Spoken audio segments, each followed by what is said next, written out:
apologize in advance for the accommodations. We should have gotten a bigger venue. That's our bad, but it's a reflection of the high esteem we hold our speaker in here as a community. So, for those of you who don't know me, I'm Steve Slick from the Intelligence Studies Project. On behalf of the ISP, as well as our colleagues at the Strauss and Clements Center, welcome to today's book talk with the author of The Achilles Trap, Saddam Hussein, the CIA, and the Origins of America's Invasion of Iraq. Now, I'll have to confess that I bought this book last spring, shortly after it was released, but before I could actually read it, I fell into that old Washington habit of peeking first at the index to see if your name appears anywhere in the book, right? We've all done it. In this case, I was relieved to find that my name wasn't in the index. Apparently, my inconsequential role in the Iraq WMD debacle had escaped the author's famously thorough research. So there are few topics in modern American history that generate the same level of emotion and judgment as the 2003 decision to go to war with Saddam Hussein's Iraq. The Achilles Trap is not specifically about that policy choice, the coalition military operation it launched, or the flawed intelligence assessments that informed it. Rather, the book's a unique history of more than 2 decades of interactions between the U.S. and Saddam, characterized by mutual failure of comprehension that led to an avoidable war. Much of that history is told from the Iraqi perspective, informed by the author's access to archives from Saddam's administration that were captured by coalition forces. But before I introduce our guests, let me outline the order of march. We just called an audible in the back room and decided we're not going to have Steve present remarks. Rather, we're just going to have Aaron O'Connell come up and join him, and we'll start immediately with the Q&A. So and as many of you know, Aaron, who's over here on my left, is a military historian, a former defense policy official, Marine Corps officer who now serves as the Clements Center's Director of Research. Aaron will reserve time at the close for a handful of questions from the audience. So, to the introduction, Steve Coll's a distinguished journalist, editor, author, policy analyst, and scholar, twice awarded the Pulitzer-Prize. Steve worked as a reporter, foreign correspondent, and ultimately the managing editor of the Washington Post. After leaving the Post, he was a staff writer with the New Yorker until last year, when he joined The Economist as a senior editor. Steve's also a professor and dean emeritus at the Columbia Journalism School. Along the way, Steve's written 9 books, including the iconic Ghost Wars that students in my Covert Action seminar this spring will be reading. I always encourage them to start over the semester break since it's not a short book, for those of you who know it. Steve is also a repeat guest on the 40 Acres. Unless I missed a visit, his last visit here was in connection with the release of Directorate S, which is the sequel to Ghost Wars that describes America's response to the 9/11 attacks in South Asia. So please join me in welcoming Steve Coll back to us.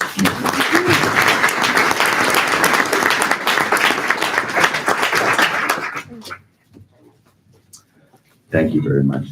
Okay, ladies and gentlemen, I think what we'll do now is I'll ask a few broad opening questions so that Steve can give you a summary of the book and some of the main points. And then I'll dive into a few issues that I think are worth discussing. And about 30 minutes prior to the end, so at 1 o'clock, I'll open the floor and you can ask your questions as well. Does that sound good to you, Steve? Sounds great. Great. Okay, do we have Steve amplified? I thought I pushed my button, but perhaps it does. Can you? Yeah. No, I don't think so. Not yet. It's flashing. A little bit lighter if you want to switch. Okay, I'll pass the microphone if that's, Okay. we can do it that way. Yeah, let's do it that A way. little closer there. All right. All right, Steve, thank you. For a lot of the students in this room, your work is already well known. Certainly my students, your work is well known as I assign portions of Ghost Wars and Directorate S. So with those books and also the Bin Ladens, you're primarily most well known as an expert in terrorism and in South Asia, Al-Qaeda, the Taliban, Afghanistan, Pakistan. This is a book about the CIA, Saddam Hussein, and the invasion of Iraq. So can you just start us off by telling us why you decided to write the book, what you hope to contribute? Well, thank you, Aaron. Thank you, Steve. Thank you all very much for coming. I appreciate those of you who are standing very much. So I apologize, but I'm flattered that you're all here and really looking forward to the conversation. So I had 20 years at the Washington Post, a lot of it in South Asia, the Middle East, and the Gulf. Saudi were places that I also worked. I covered the first Gulf War, at least as we call it, the war that followed Saddam's invasion of Kuwait in 1990, and then the mustering of the international coalition to expel his forces from Kuwait. I flew with the commanding general of the U.S. ward, Norman Schwarzkopf. I flew behind him in a helicopter to the Safwan ceasefire ceremony. So I had a little bit of the story in my blood. And then, of course, the invasion of Iraq. At that point, I was an editor at the Washington Post. I was working a lot on post 9/11, Afghanistan, Al-Qaeda, but I was also obviously, like everybody in Washington in those days, drawn into the invasion, then the search for WMD, and then the discovery that there was no WMD. And at one point in October of 2003, I went over to Iraq and I met some of the scientists and administrators on the Iraq Survey Group, which was the group that had been sent out to basically, initially, they had been sent out to find the WMD. And then after some months, they were assigned to explain why there was no WMD. And I met them just as they were grappling with that question. And they were, at that point, Saddam Hussein was a fugitive. And they had some access to members of his cabinet and some of his generals, and they were starting to interview them about why there was no WMD.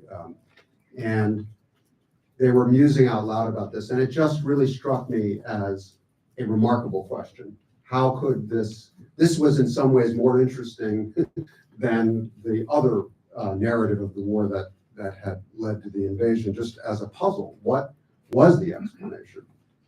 And ultimately, the Iraq Survey Group reported out its best information. That's still a very valuable historical document. But I thought for a lot, it came later, and it was a very thick kind of government report that not lots of folks read.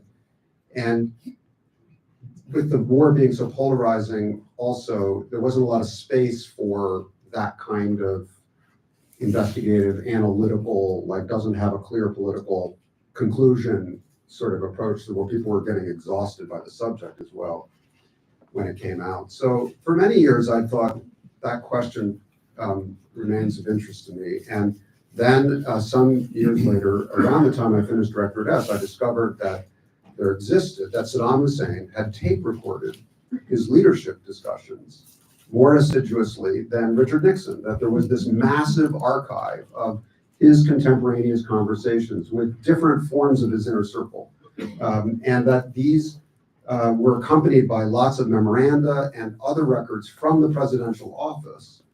And they promised to sort of explain, at least illuminate the question that I had encountered earlier. And so I went looking for them and discovered that they had a complicated history, which I can talk about later if you're interested, but basically that they were not available. They were on it took some reporting for me to figure this out, but they were on a drive in a particular office of the Pentagon, and they're not classified because they're foreign materials, so they can't be technically classified, but they were sensitive and they were being held as confidential materials on this drive. And the officer in the Pentagon, military officer, who was responsible for that safe, his day job was that he was the liaison to the Australian Defense Attaché. That was about as far as I got. And then I wrote a letter to Jim Mattis, who was the Secretary of Defense, saying, you really should make these public. You're interested in history, military history. And he said, yeah, you're right. And then he sent it to someone else and sent it to someone else, and nothing was likely to happen. Then COVID hit. So ultimately, I filed a Freedom of Information Act lawsuit with support from a group called Reporters Committee for Freedom of the Press, which does pro bono work for journalists. And basically, after a long saga, I got a big batch of the materials and then acquired more. And then I set out on a journey to try to make sense of this basic question, which was, what was Saddam thinking?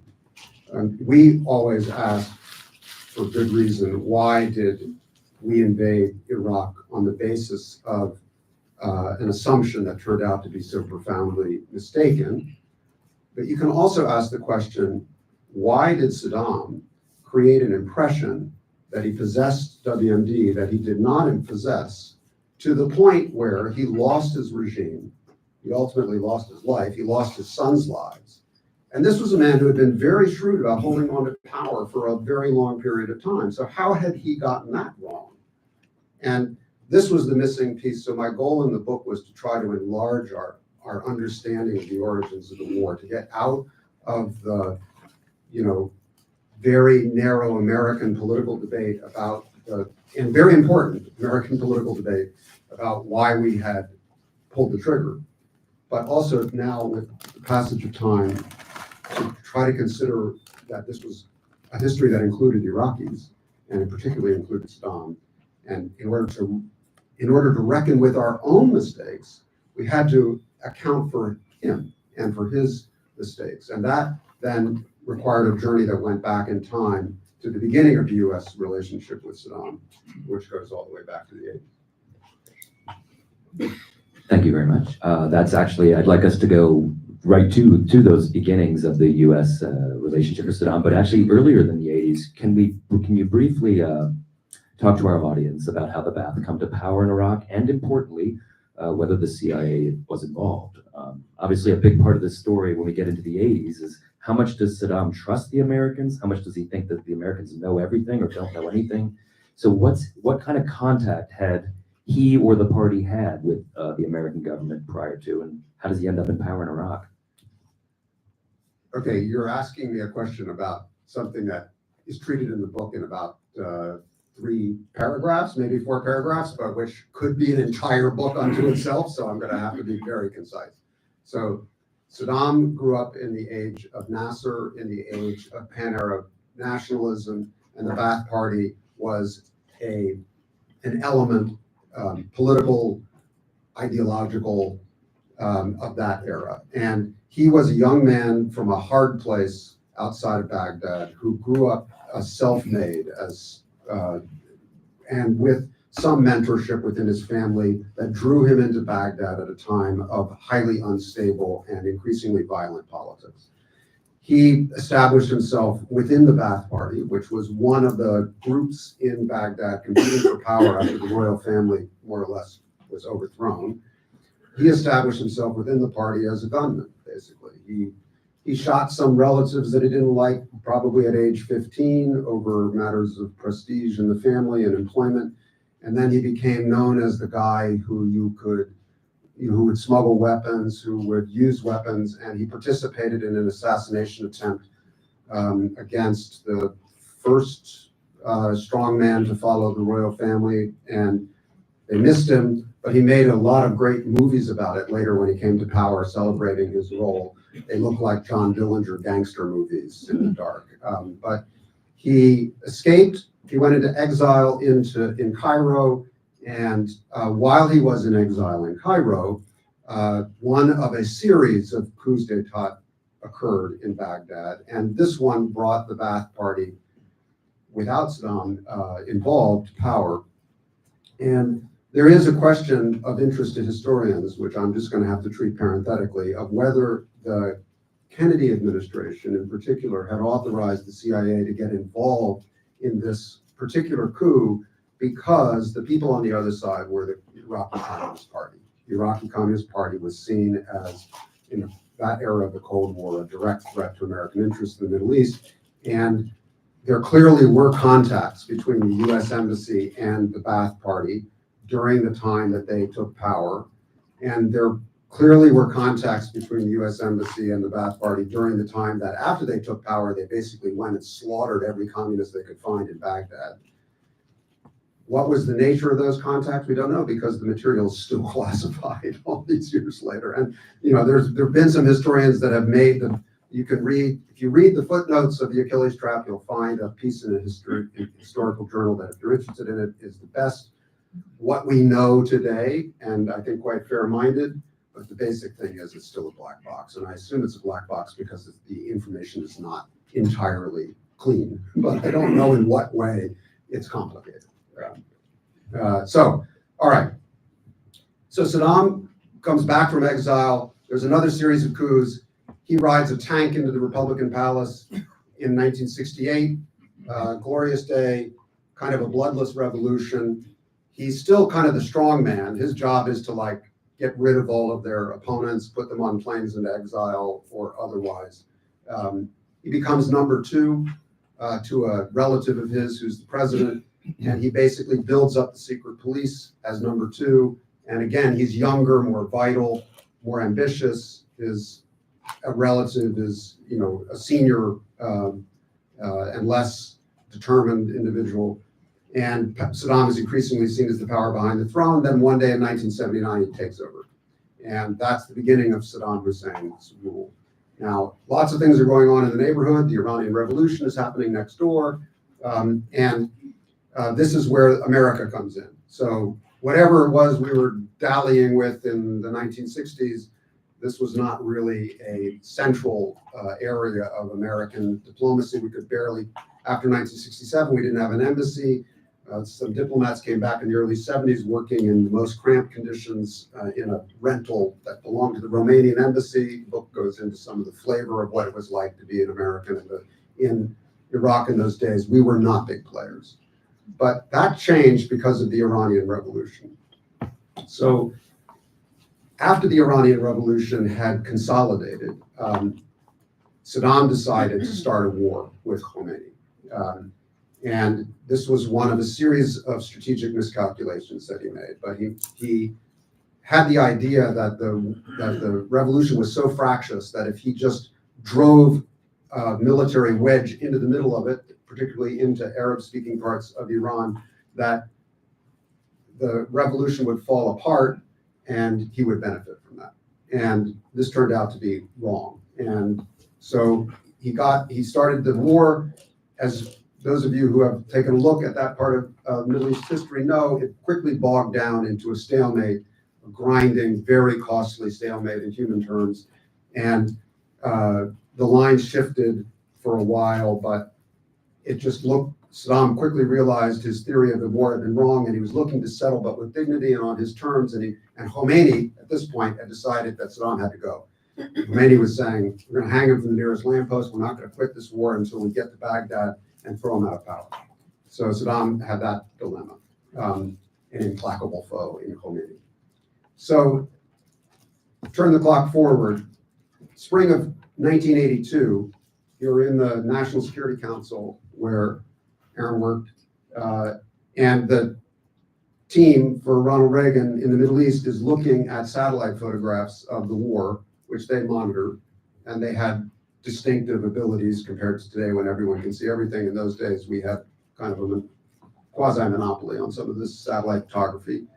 And they see something very alarming, which is that the Iranians are in a position, have basically regained momentum in the war and are in a position to break through Iraqi lines and drive on Baghdad and fulfill Khomeini's vow to hang Saddam from the nearest lamppost and then extend the Iranian Revolution into Iraq, which, as those of you who are students in the Middle East know, is Shia majority. And so the assumption, there are all kinds of ideological, political connections, notwithstanding the profound differences of ethnicity and language, that make Khomeini ambitious to take Iraq into the fold of the revolution.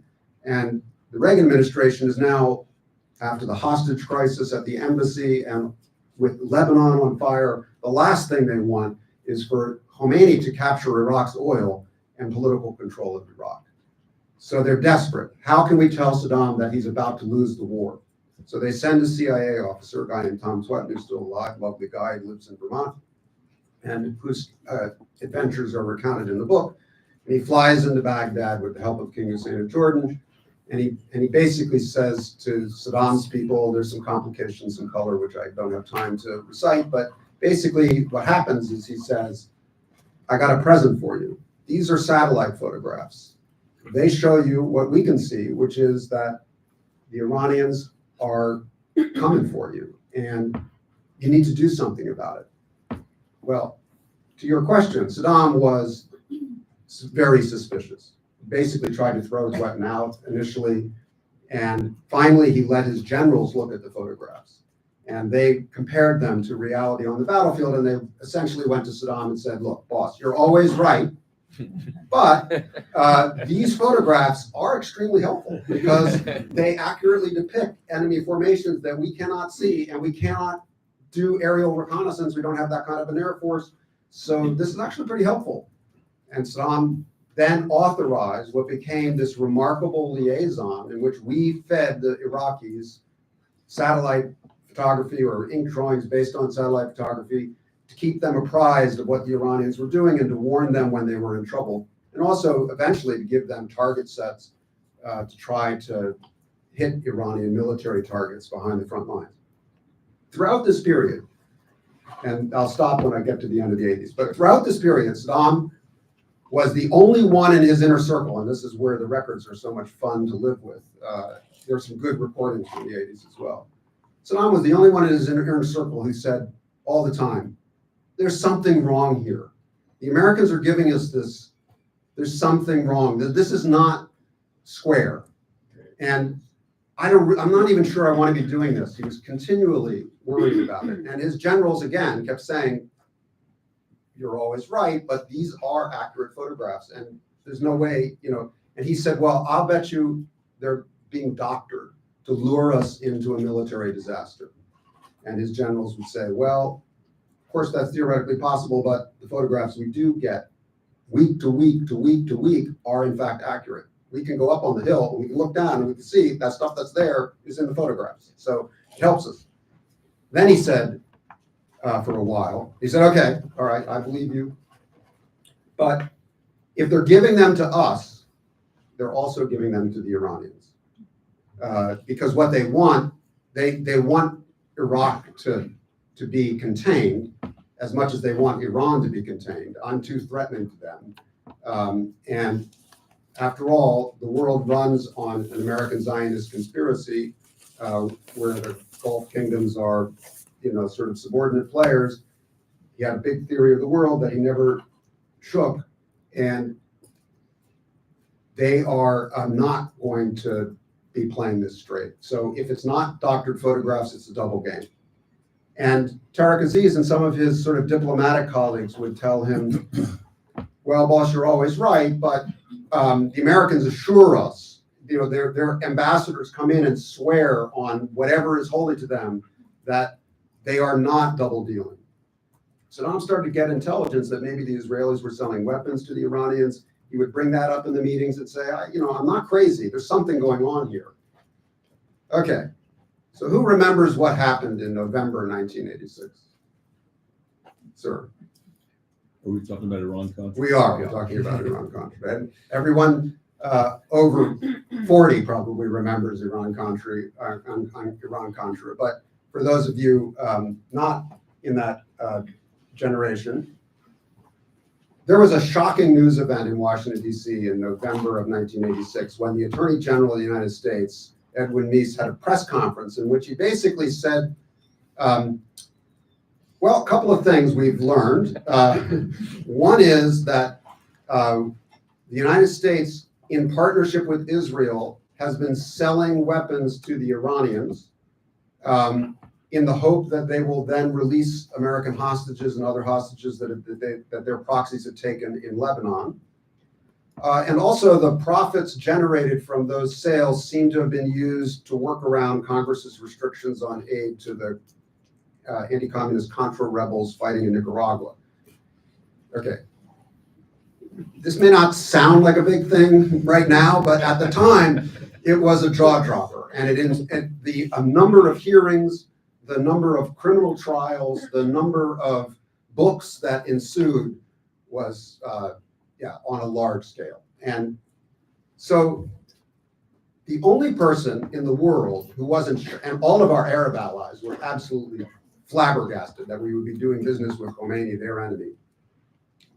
And the only person in the world who wasn't surprised was Saddam Hussein. And my favorite transcript of all the recordings is the one where he comes in with his comrades the morning after Reagan has made a speech that basically admits what he's willing to admit at that point.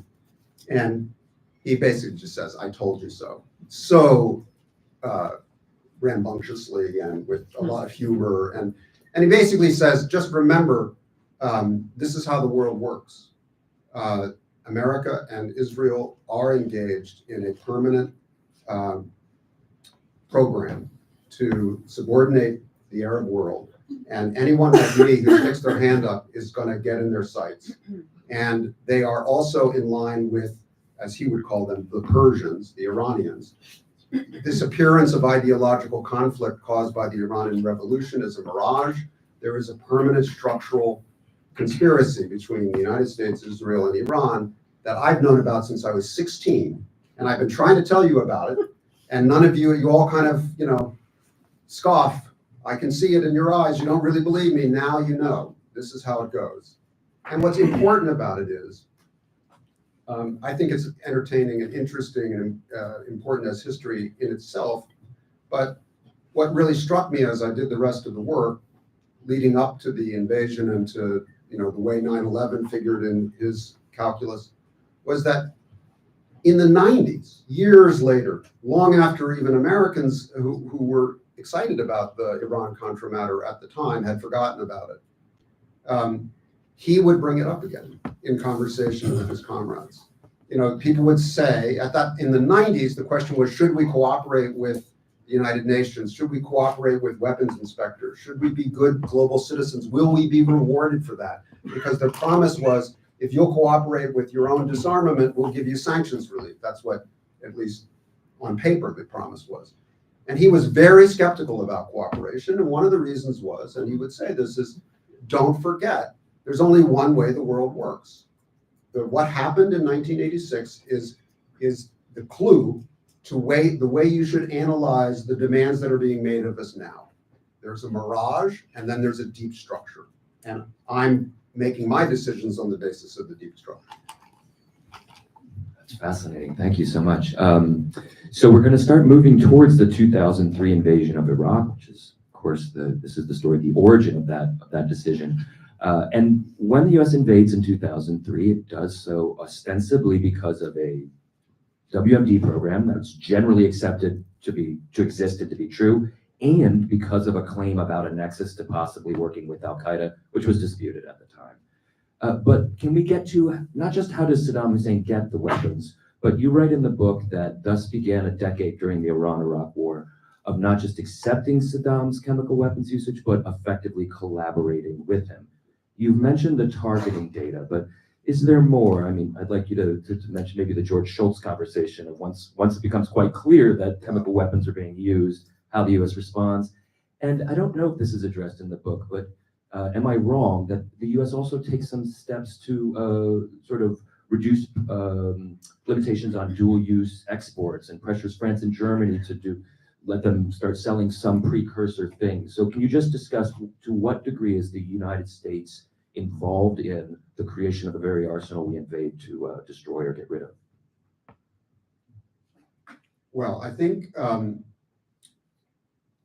so. Saddam, the WMD that we refer to in reference to Iraq, just again, not to take for granted that everyone's been saturated in this through experience, is chemical weapons, biological weapons, nuclear weapons, and then missiles that could deliver them, some of the weapons across a great distance. That was the focus of attention all the way back to the 1980s.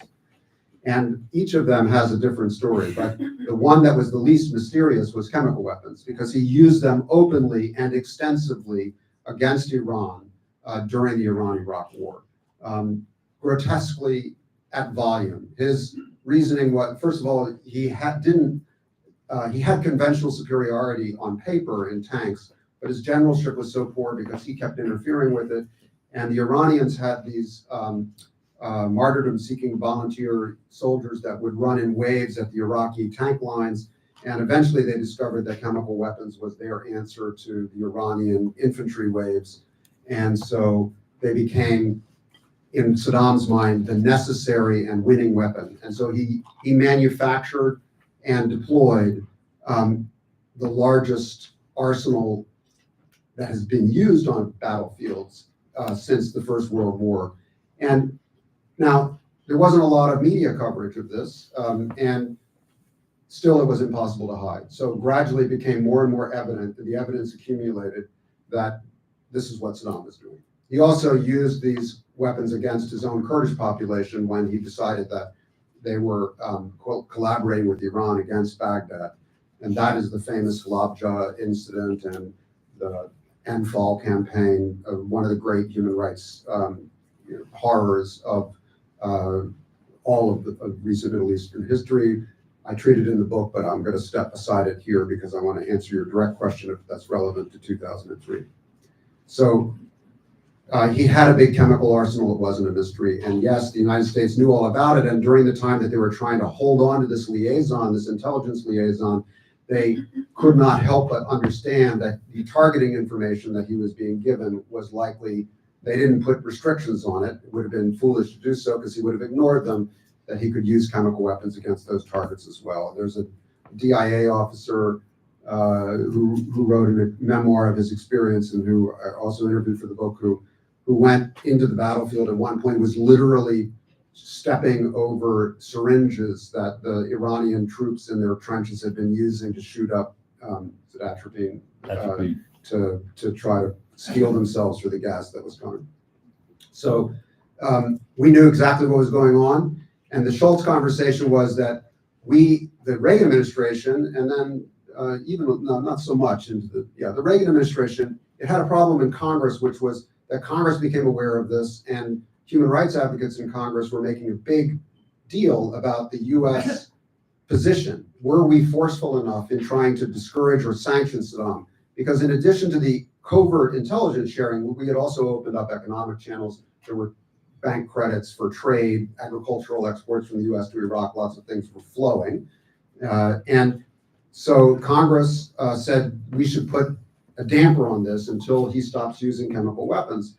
And the Reagan administration had a public policy globally of being opposed to chemical weapons use because they didn't want to give other countries the idea that this was a usable weapon. It should be illegitimate.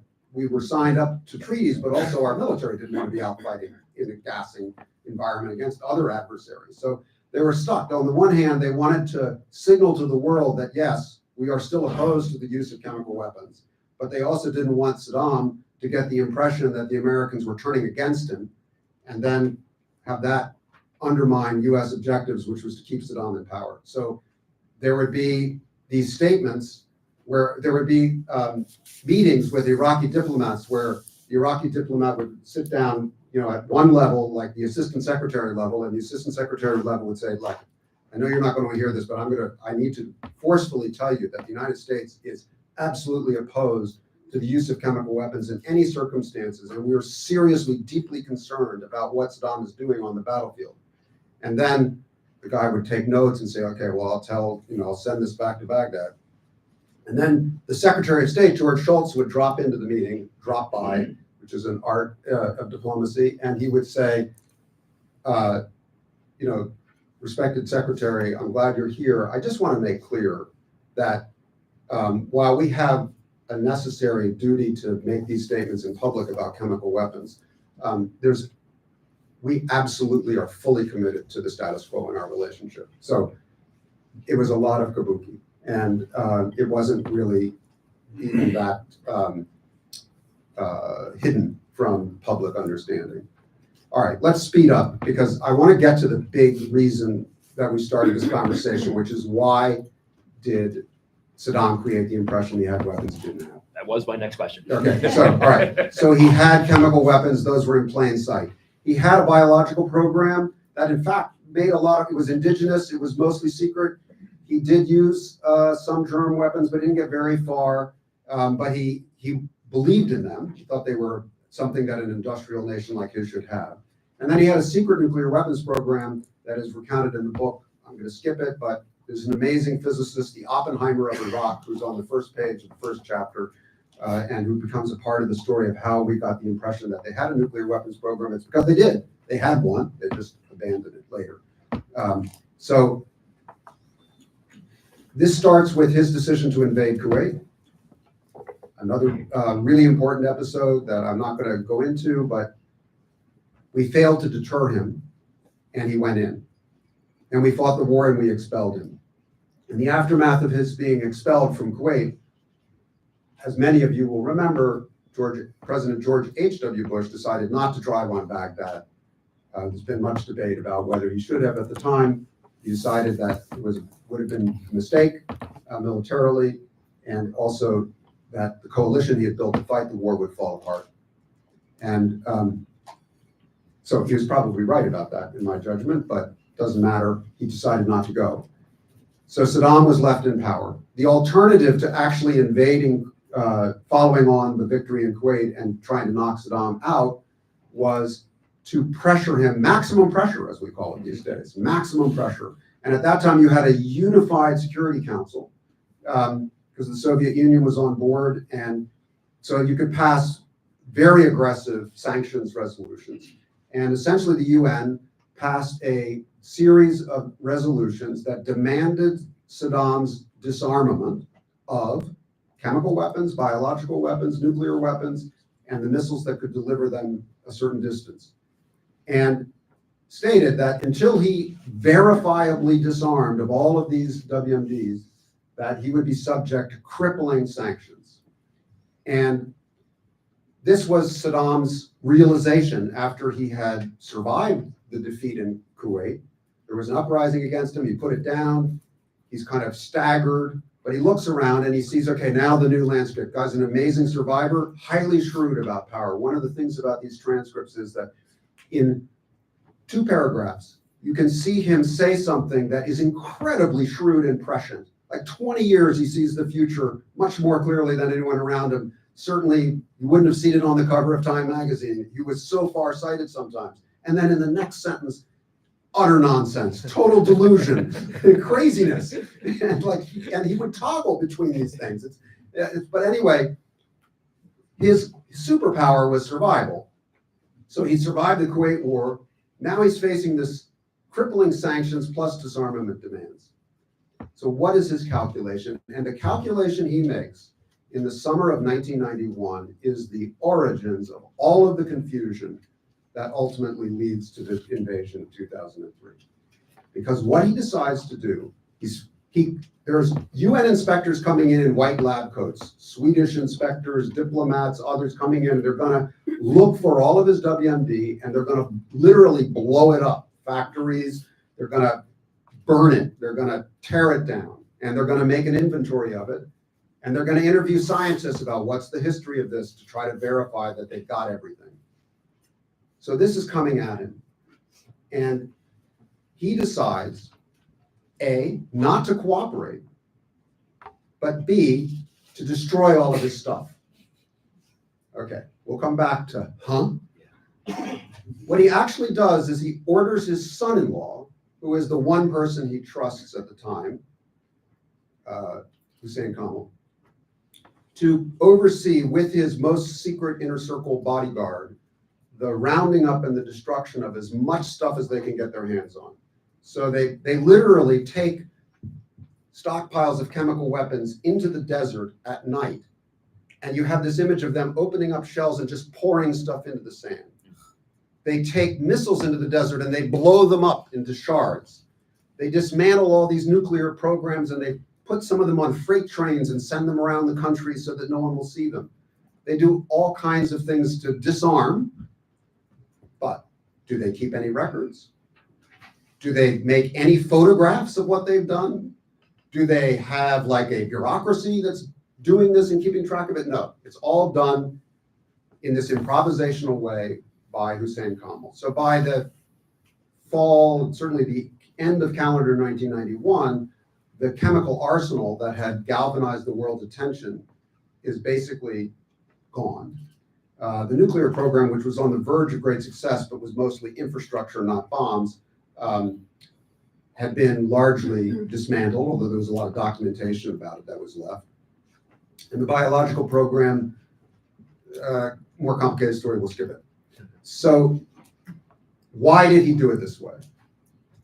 This was something, it took me a while. I worked on this book for like 4+ years. And for a long time, it took me a while to even understand what he had done, because it wasn't really the through line after the Iraq invasion, that this is what had happened.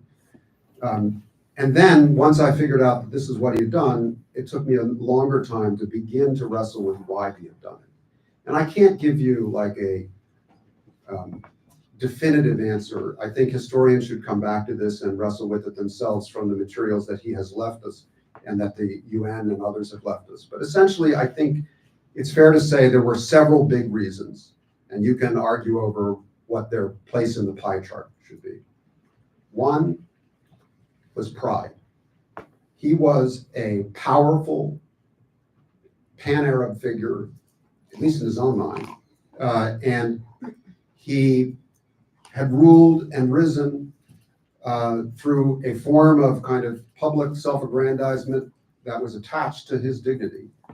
And he felt that if he cooperated with all of these inspectors, if instead of doing it in the dark of night on his own, he did it in daylight with Swedes in white coats taking notes, that he would be humiliated in front of the world.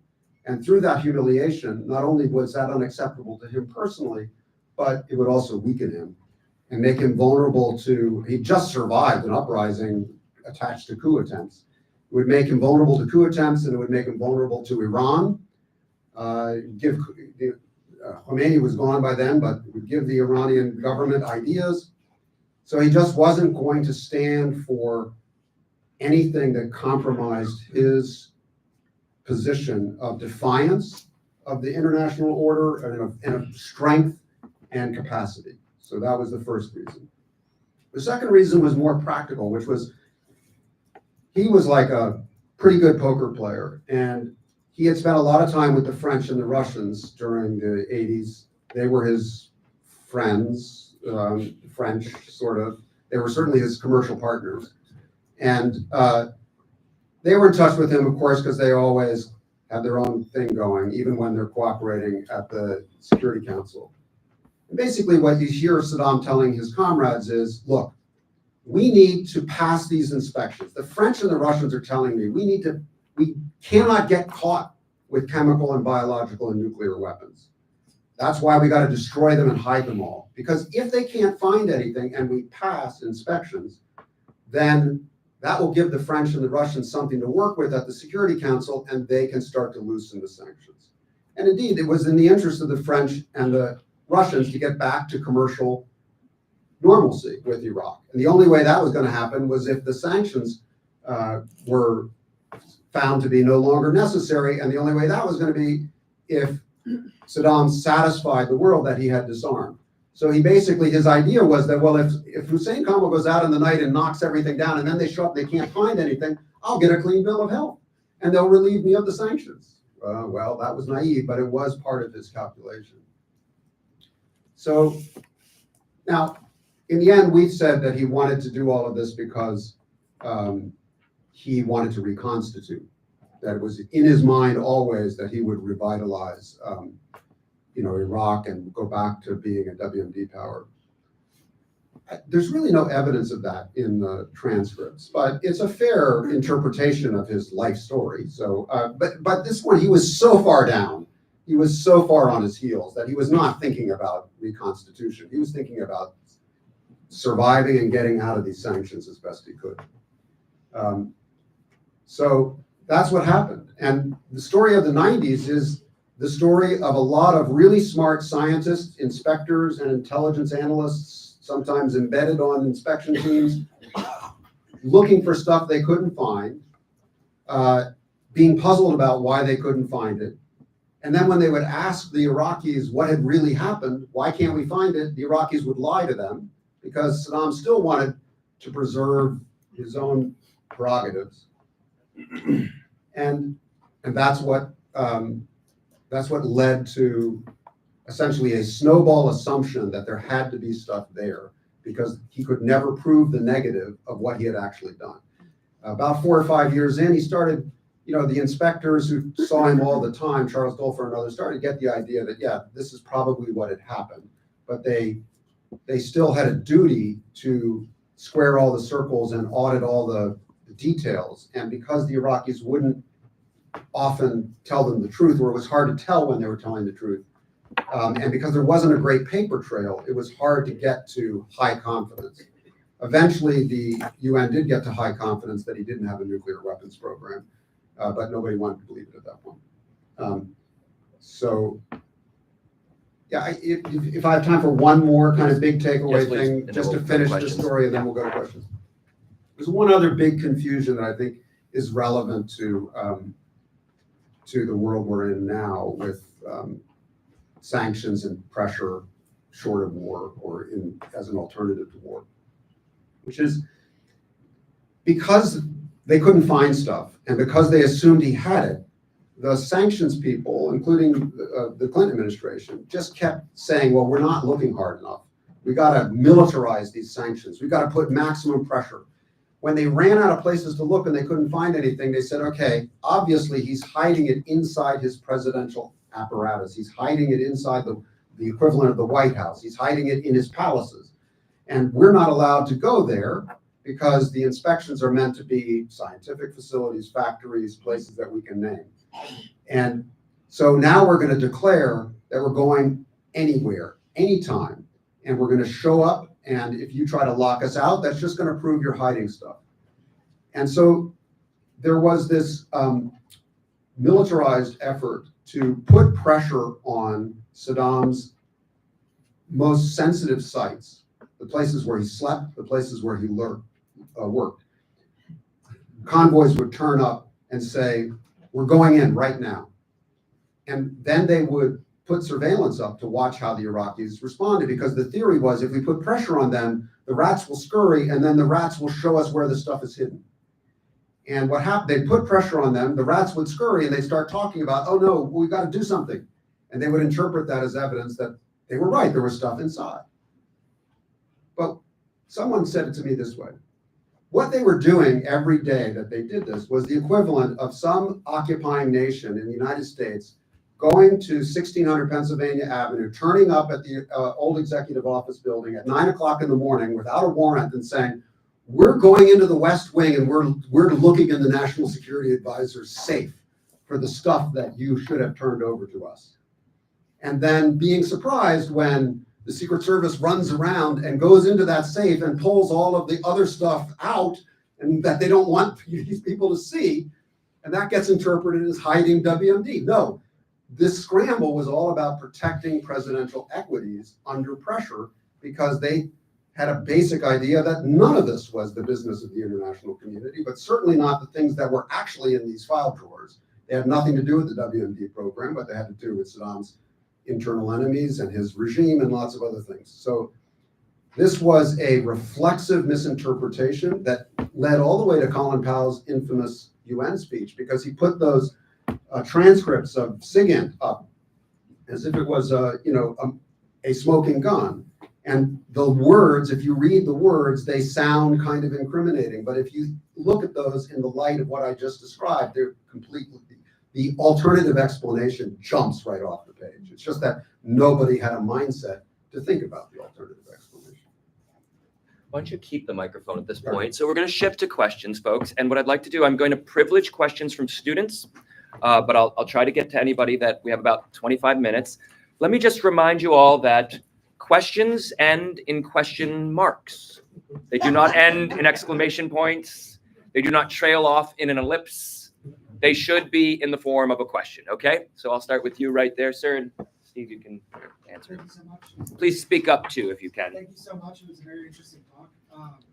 Question I had goes back to the beginning of your talk, where you're talking about Saddam's senses of paranoia that really led to the ultimate conclusions you draw. And you posited a couple different avenues for what this could be: logical, foreign pressure, domestic pressure. Which do you think was the most important in those? Was it just an ideological thing? Was it fear of the U.S. government overthrowing? In his belief system, the Yeah. kind of sense of, well, I think he had grown up, I think primarily it was personal stroke ideological. He had grown up in a, there was not a lot of discourse around him when he grew up. He grew up in a very rough area with a lot of violence. He was lucky. He went to elementary. I think he started elementary school when he was maybe 8 or 9 years old. He self-educated. He was an autodidact, quite an amazing autodidact who read and read and read until he was done. But he wasn't surrounded by Paris or London. It wasn't like Ho Chi Minh, where he delved into a lot of literature of ideology and then interpreted it for himself and went home to start a big visionary revolution. No, he was improvising, and he was imbibing the orthodox beliefs of his family. His uncle, who was his mentor in politics, wrote a book titled, or a pamphlet titled, "Three Things God Should Not Have Created: Jews, Persians, and Flies." So that gives you a sense of the tonal sophistication of his anti-Semitism. His anti-Semitism was well beyond the typical Orthodox anti-Semitism in the Arab world in the 60s and 70s. And I had arguments with some of my scholarly readers, because I take that position in the book. And it's not because I'm trying to indict Saddam Hussein. He hardly needs indicting. It's because that's what the evidence leads me to conclude. There are moments when he talks about the Jewish people and their relationship with Iraq and their role in the world, where he loses the plot, and it goes way, way out into a different set of assumptions. But it's not so much racial assumptions, though he's subject to the usual cliches and blood libels. It's more geopolitical. He really, and there he's not crazy, right? There is a very complicated set of relationships that he, as a non-international traveler, can't be expected to accurately assess. So I would say it's a combination of who he was as he grew up, what he learned, what he believed, and how firmly he stuck to those beliefs over a long period of time, and then how he saw the external world that he had to manage in order to stay in power. And that included the problem of Israel. Israel attacked Iraq to try to snuff out his nuclear program. So Israel wasn't a distant enemy alone. And he saw Israel's hand not just in Washington, D.C., not just in the U.S. Congress, not just in Tehran, but also in the Gulf and all kinds of places. And at the same time, he could think about the subtleties in the global South and in the Arab world. In some of his conversations with visitors, he's just a sponge for all kinds of detail about local politics. So again, it's this combination of shrewdness, very hardworking, very, very active leader, with a series of profound misunderstandings about how the world works that were rooted in hateful beliefs as well. Let's see. So right there. I was jumping a little ahead to 2014 with Assad's gassing of his own people with Syrian gas. I was just wondering, is there any possibility that those chemical weapons came from Iraq, be that in the 90s or early up to the Iraq invasion? And if not, how can we rule that out? Like, do you know where the Syrian gas came from? Yes. Yeah, I think we do. The thing about chemical weapons is that they're not so hard to make. The chemical part of it, as I understand it, is not so hard to make. The delivery system, successfully detonating a chemical weapon so that it's militarily effective, is hard, or harder. So I don't know. One thing you would ask is, like, what were the industrial precursors and how were those built? Those are dual-use things that are not so hard, not impossible. They're not simple, fortunately, but and Iraq did get help from West Germany to leap over some barriers on the industrial side. But as I understand it, the harder thing is weapon systems that are reliable and effective and have a military purpose that makes any sense when the wind is blowing and that sort of thing. So now, did the Syrians get advice about that from a state that already was further along, Russia, other places? I haven't made a study of that. Yes, ma'am, in the back there. Thank you so much. If I'm not mistaken, I feel like the explanations or the research you've done, or the way you tell the story is in some ways justified the invasion of Iraq and explaining to us, sort of putting the onus on Saddam Hussein for hiding his nuclear weapons. I lived through that period and was paying attention at the time, and I feel like, there were a lot of indications that Saddam Hussein, in fact, didn't have nuclear weapons. There was the Valerie Flame sort of, story with basically debunking that he was getting yellow cake from Niger, and even Colin Powell, who made that famous speech, I think shortly before he passed away, there was a bit of regret about having actually sort of gone along with that story. And so I'm just wondering if, so are you arguing that the U.S. administration at the time had a plausible reason to believe that Saddam Hussein actually had nuclear weapons? Because I remember at the time that, those assumed to be assumptions and a pretext for war. Yeah, no, I appreciate the question. I mean, I have emphasized the Saddam story because it's the part that we haven't all been through together, at least some of us. And no, it's not my intention to say that Saddam's role in this justifies the American invasion or ameliorates the profound failures of political decision-making, intelligence analysis, and groupthink that produced the disaster of the invasion in the first place. I mean, I feel like you probably heard those remarks before too. So I was just trying to say yes, and there's this other side of history. I think on the specific kind of who got it right question around the invasion in 2003, you mentioned a couple of things that are correct. At the end of the day, though, I was struck that the Germans, Hans Blix, the Swedish inspector, other people who were quite independent and no friends of America by the time the invasion took place. Blix came the closest to saying, you know what, there might not actually be anything. He kind of said that out loud once with Tony Blair at the very end. But otherwise, he basically said, I think they probably do have stuff, I just can't find it. On the nuclear side, it was much clearer that Abarade, who was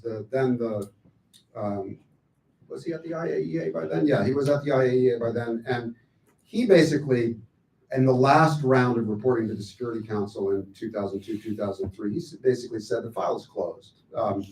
And you can make an argument about reconstitution because the scientists are still alive and they're working in Iraq. They're not working on nuclear weapons.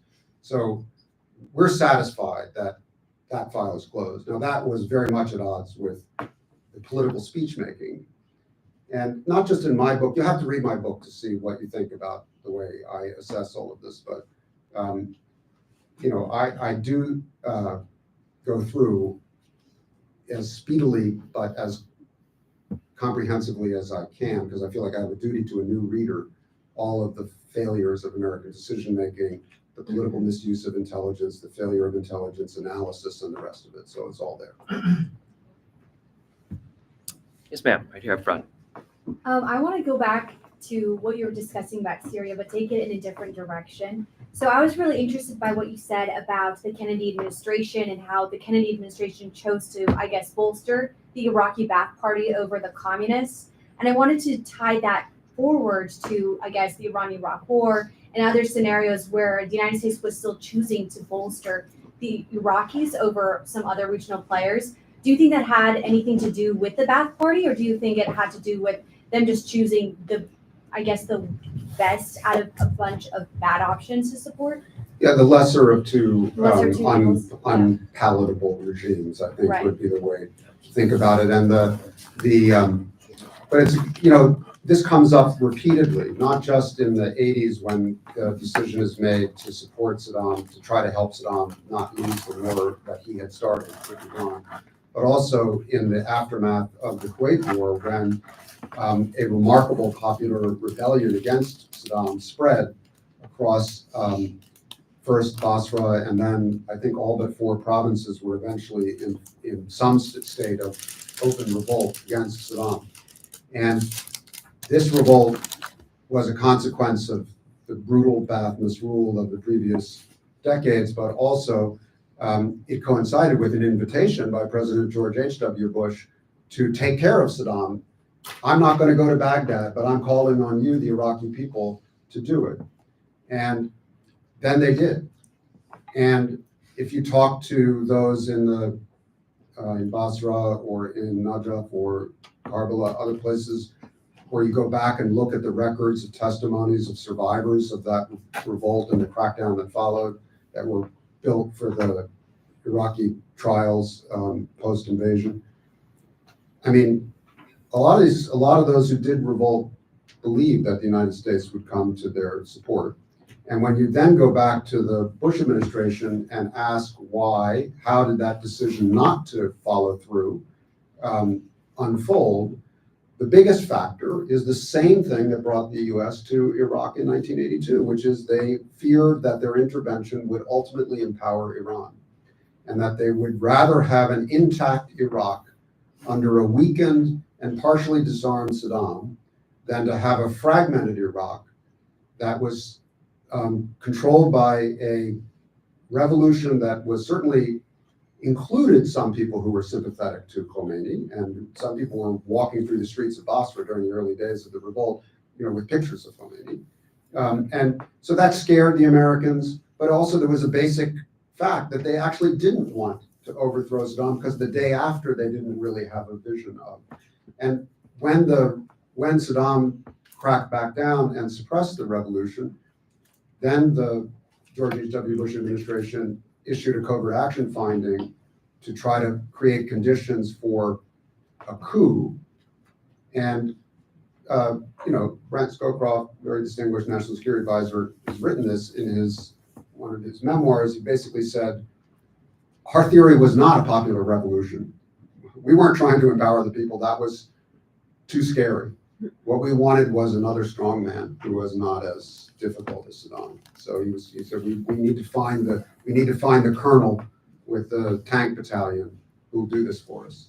And so, call that realism, call that cynicism, call that what you like. That's the reality of the continuous vision of how a unified Iraq was seen to be in America's interests, even run by Saddam, because the alternative was Iranian influence, and in fact, what has unfolded since the invasion of Iraq, but exactly the scenario that they feared at the time. Okay, let's see. Let's get to this side of the room too. Yes, sir. Come on in, please. I have two questions related to the intelligence community. The first is, what does it say that over multiple presidencies, the intelligence community seemed to engage in this groupthink that could not even posit the possibility of a person you've identified as being under siege and wanting to keep his enemies at bay would be faking weapons of mass destruction? And secondly, how is it that human intelligence failed, first, generally to understand that this was a person who was interested in constantly recording things in general, let alone the specificity of the weapons of mass destruction? Yeah, both good questions. I think I'll take the second one first, because one of the things that happens when you do a big detailed research project like this and then try to make sense of it on the page is that your head is really down in the material, and then you finish the book and you give it to your publisher, and then it's coming out into the world, and your publisher says, so what is relevant about this book for today? And you're like, I don't know, I haven't thought about that. I've been working on the book. And when I was so when you publish a book and you bring it out and you talk about it, you go around and you discover a different version of the book, which is, okay, so what is it about this case study that echoes?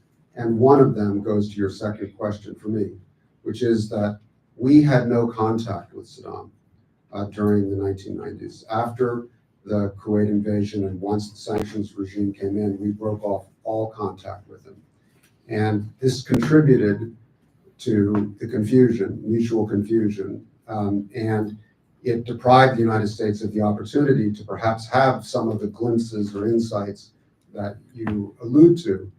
There's a tape, the Clinton Library, of those of you who are doing research about the 90s, it's very interesting just in and of itself, but sometimes pretty good material. I mean, the Clinton Library has all of the transcripts, declassified transcripts of Clinton's conversations with world leaders. Now, it's highly sanitize stuff, and leaders are all on broadcast mode, as they say in the diplomacy business, where they speak to each other as if they know that everybody in the world is listening in, but it's still a private conversation. But sometimes they get into it with each other and they kind of lose broadcast mode. And in this case, Clinton says Tony Blair has just been elected as Prime Minister of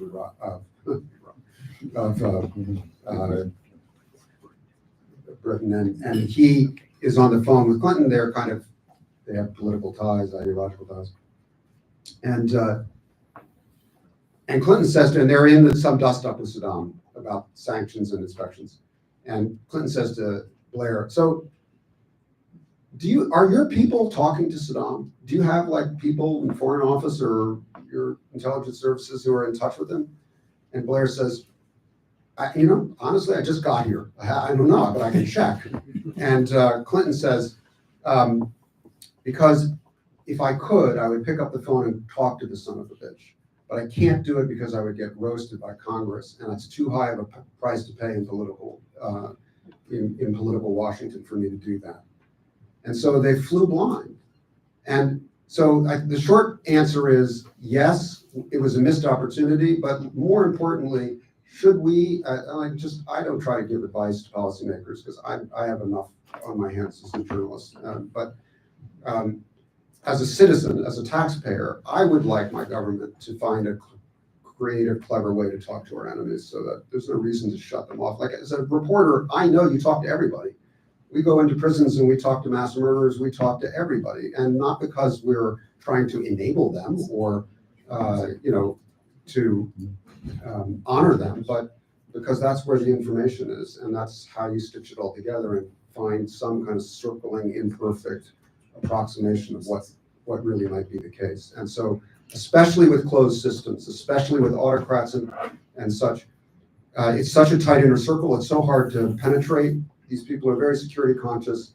So when you have an opportunity to have human conversation on a repeated basis, even if there is no success, no prospect of success, and not even much of an agenda other than the contact itself, nonetheless, I know from reporting that if you just keep showing up and talking to that person, insights will flow. And you just have to be patient and listen. And that's what we should have done. Would it have prevented the misunderstandings that led to the war? It's impossible to say counterfactually, but is that best practice? Yeah, I think so. Thank you very much, Steve. Please join me in saying thank you to Steve.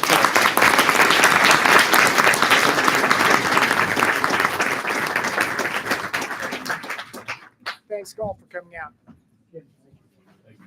Thank you very much.